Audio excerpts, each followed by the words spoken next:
Eh bien oui, j'ai un talent caché que je n'ai jamais montré à Drag Race France. Tu veux le voir? Ferme les yeux. Hop, je viens de faire un salto arrière.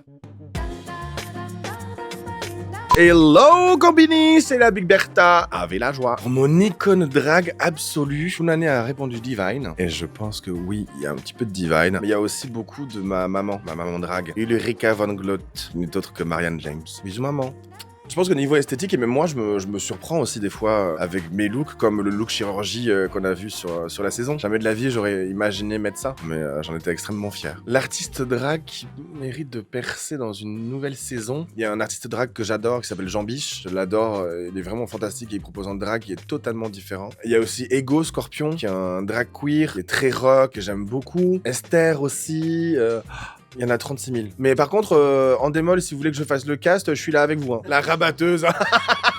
Je trouve que c'est tellement enrichissant de travailler avec des gens totalement différents. C'est un peu la raison pour laquelle moi je viens du cabaret. Et les troupes de cabaret, c'est des artistes pluridisciplinaires. C'est pour ça que dans ma troupe, dans la Bertha's Fantasia, il y a des chanteurs, il y a des chanteuses, il y a des effeuilleuses burlesques, il y a des circassiens. On s'enrichit tous ensemble. Une designer de mode avec qui je rêverais de collaborer. J'adore l'univers d'Iris Van Herpen. Il y a un côté fantasy, il y a un côté qui est très poétique aussi, je trouve. Mais sinon, parce que je l'aime beaucoup et parce qu'elle vient souvent à mes viewings, Jeanne Friot, qui a fait partie de cette team qui a créé les costumes de la cérémonie d'ouverture des JO, dont ce célèbre personnage de la cavalière. Ben moi j'adore lip-syncer aussi des chansons françaises avec beaucoup de textes, avec beaucoup d'histoires. Et je vais parler de Juliette Noureddine, ma chanteuse préférée. Bah oui, après si je dois lip-syncer en face de Teddy Riner, je vais lui lip-syncer Body Party de Ciara. My body is your party, baby. Non, talent caché que j'ai pas montré.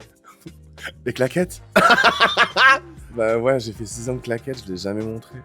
Première chose à maîtriser, se lancer dans le drag, c'est savoir pourquoi on veut faire du drag. Parce qu'il faut pas oublier que le drag c'est un art militant, que quand on est sur scène, on a des messages à transmettre, et que si on est sur scène pour juste dire qu'on est belle, pour moi ça ne marche pas. Quand on est sur scène, on rend aussi hommage à toutes celles et ceux qui nous permettent d'être sur scène. Tous ces travestis, tous ces transformistes, tous ces artistes de cabaret de l'époque qui nous ont ouvert les portes. Être drag sur scène, c'est du travail et il y a un devoir de mémoire. Si mon drag devait être une œuvre d'art connue, je pense que ça serait les nanas de Niki Saint-Phal. Les nanas, ces femmes rondes, ces femmes grosses et toutes colorées. J'adore.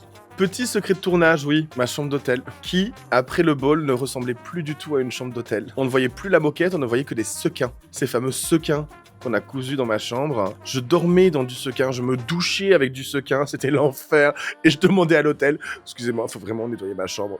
Et ils l'ont nettoyé le jour de mon départ. Combini